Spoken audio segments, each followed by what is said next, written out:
Le président Abdourahmane Tchani du Niger répond aujourd'hui à Alassane Ouattara, à Tinubu et à Patrice Talon. Vraiment, il a frappé dur, vérité crue. Et sans, n'est-ce pas, langue de bois. On écoute ici le président Abdourahmane Tchani. A été dépourvu de tout. Les produits pharmaceutiques, le minimum vital, l'énergie électrique. Saurions-nous continuer à accepter que des Nigériens meurent parce que nous sommes dans une organisation qui ne correspond plus à la réalité depuis 1991, quand on avait introduit un chapitre le 6 juillet exactement, qu'ils ont appelé la déclaration des principes politiques. Devons-nous permettre que des Nigériens continuent à mourir pour permettre à certains individus d'assouvir leur volonté ou leur calcul ou leur dessein politique? Non. Donc c'est cette deuxième raison éthique et morale qui nous a conduit à ce que nous avons fait la volonté des pères fondateurs. Qu'aurions-nous gagné en restant dans une CEDEAO où nous sommes sous embargo total, embargo économique qui est l'objectif initial de la CEDEAO, embargo monétaire où nos dépôts à la BCEAO sont confisqués en 2023. Pourrions-nous continuer à rester dans cette organisation? Nous avons décidé, il est temps de sortir de cette organisation de laquelle les États auraient dû sortir de 1991 au lendemain du discours de la Baule, parce que c'est à partir de là que la France avait pris le contrôle de notre organisation et qui ne répondait plus à l'esprit initial ayant conduit à la création de la CEDEAO le 28 mai 1975.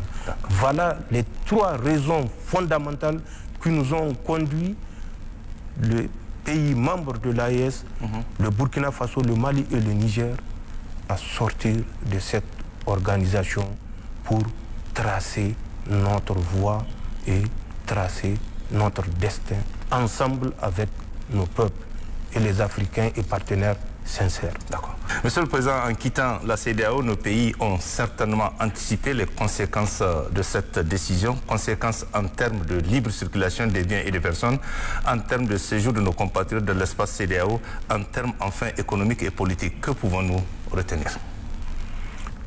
Vous savez, je l'ai dit, la CEDEAO a été créée le 28 mai 1975. Oui. Nos États étaient-ils indépendants le 28 mai 1975 ou avant? Nos peuples existaient-ils ou avaient-ils commencé à exister avant 1975, oui ou non? Des millénaires. En termes de circulation des personnes, rappelez-vous, la majorité des États de la CEDEAO ont acquis leur indépendance en 1960. Oui. Mais de 1960 déjà à 1975, il y avait au moins 15 ans à prendre juste ce petit laps de temps. 15 ans que ces populations-là cohabitaient. Mais avant les indépendances, puisque les indépendances étaient les conséquences de la colonisation, avant la colonisation, les peuples africains vivaient ensemble. Pour prendre l'exemple du Nigeria, de Bornou jusqu'à Kébi,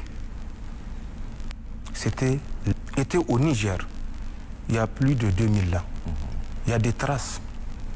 Donc, c'est des peuples qui ont toujours évolué sans tenir compte des frontières, puisqu'il n'y avait pas de frontières.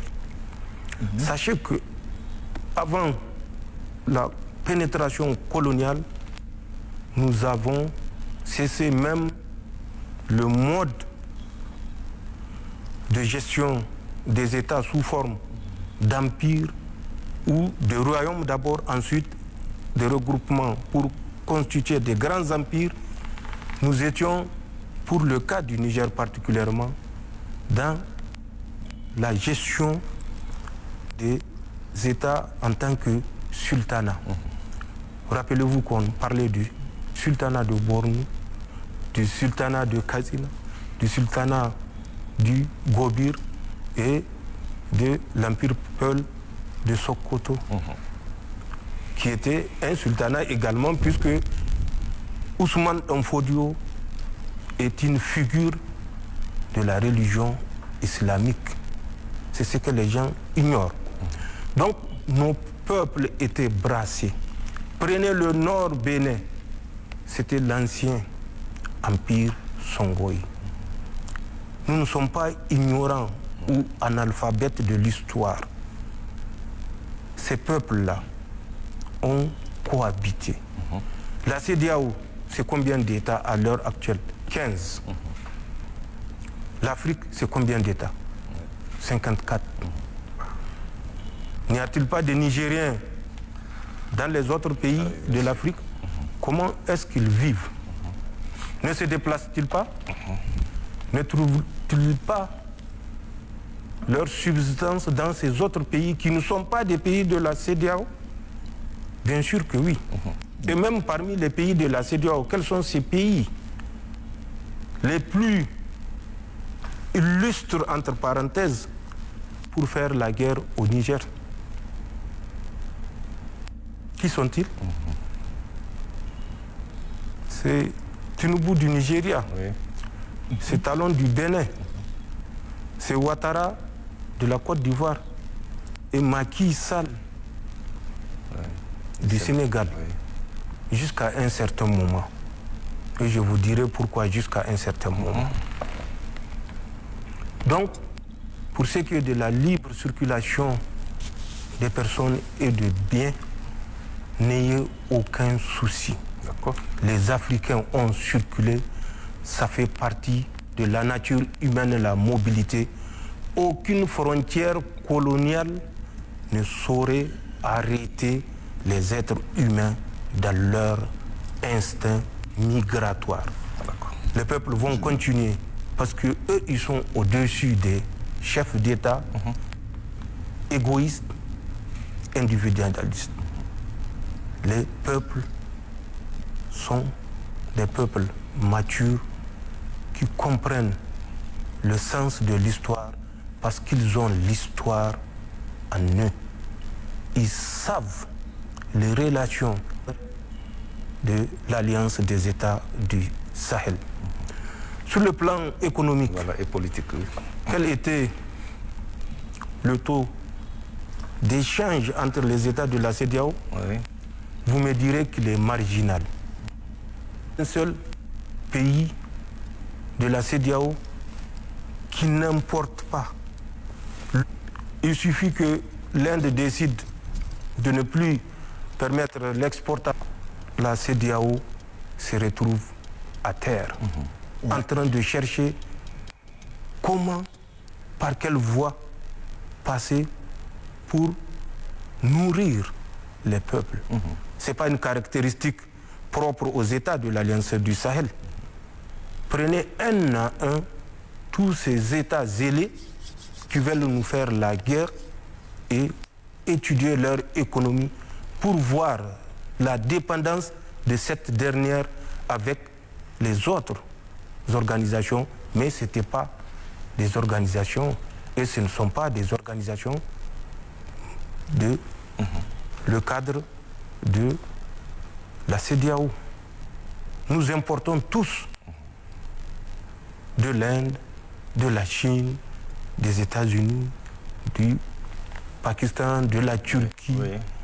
Tous les biens, de façon générale, nous importons au sein des pays, non pas de la CEDEAO, mais d'autres structures. Puisque ce que je dis, le monde est un village planétaire. Ceci est une évidence que les pays de la CEDEAO le reconnaissent ou non. Pour ce qui est du domaine politique, rassurez-vous que à travers l'Alliance des États du Sahel, que les gens semblent mépriser, ridiculiser, jusqu'à considérer que c'est une alliance fantôme. Mais comment est-ce qu'ils ont su que c'est une alliance fantôme? S'ils ne l'avaient pas vu, c'est une alliance, elle est physique. Et le physique, le réel, ne saurait être fantôme. D'accord. Ce sont les fantômes qui voient les fantômes. D'accord. Les humains voient les humains. Les humains peuvent à la limite voir les fantômes, mais ça, c'est Dieu qui décide. D'accord.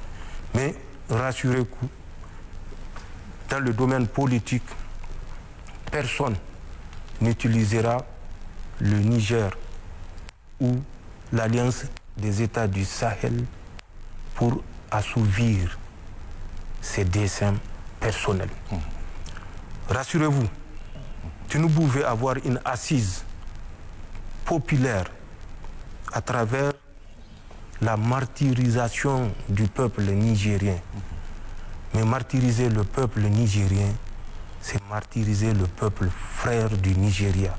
Et je reste convaincu que le peuple frère du Nigeria ne laissera pas passer. Talon veut avoir un deuxième ou troisième mandat à travers sa rigueur ou son zèle vis-à-vis de l'AES ou du Niger, particulièrement en fermant la frontière sous l'injonction du maître. Mais Talon, qu'il se détrompe. S'il doit servir le peuple béninois, qu'il le serve. Et c'est à travers ça que le peuple béninois décidera de lui accorder un troisième mandat s'il juge que ce qu'il a fait jusqu'ici mérite un troisième mandat. Ouattara veut passer la main ou faire un quatrième mandat. À travers ça, il faut qu'il prouve au maître qu'il est digne de confiance. Le Niger est un pays indépendant. Le Niger, c'est un pays des royaumes, d'empires et de sultanats, je l'ai dit, il y a des milliers d'années. Ce n'est pas à travers le Niger que les gens vont assouvir leur destin politique. Macky Sall voulait un troisième mandat. Le peuple sénégalais avait montré une fois de plus sa maturité politique pour dire qu'il n'y aura pas de troisième mandat. Nous n'avons pas la mémoire courte. Même si nous ne sommes pas au Sénégal, nous suivons l'évolution. Face à l'évidence, Macky Sall a abandonné cette velléité de s'octroyer un troisième mandat et à contre-cœur permis que les listes soient ouvertes, permis que des candidats soient retenus et fixer les élections pour quand? Vous vous rappelez la date? Tout à fait. 25. Voilà. Et vous vous rappelez la sortie il y a moins d'une semaine? Et qu'est-ce qu'il a né? Le report. Où en sommes-nous? Voilà. Ils sont évanouis à travers la mobilisation du peuple sénégalais. Donc, rassurez-vous que les pays de l'Alliance, pour les biens de leur peuple, sans calcul, sans velléité quelconque d'abuser ou de profiter. Libre circulation des personnes et des biens. Par rapport à cette organisation, quelles perspectives s'offrent vraiment à nous? Mais nos perspectives ne peuvent être que meilleures.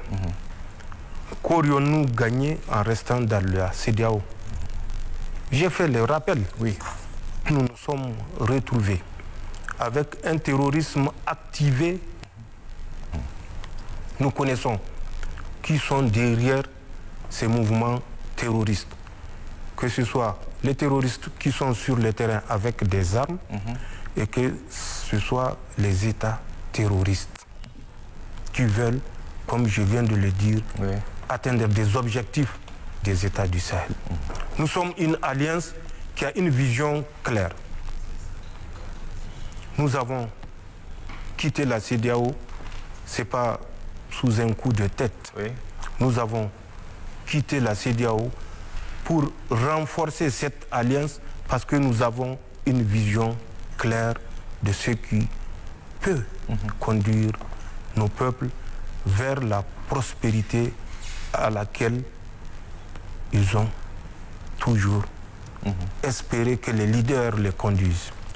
L'AES, l'Alliance des États du Sahel, et des succès.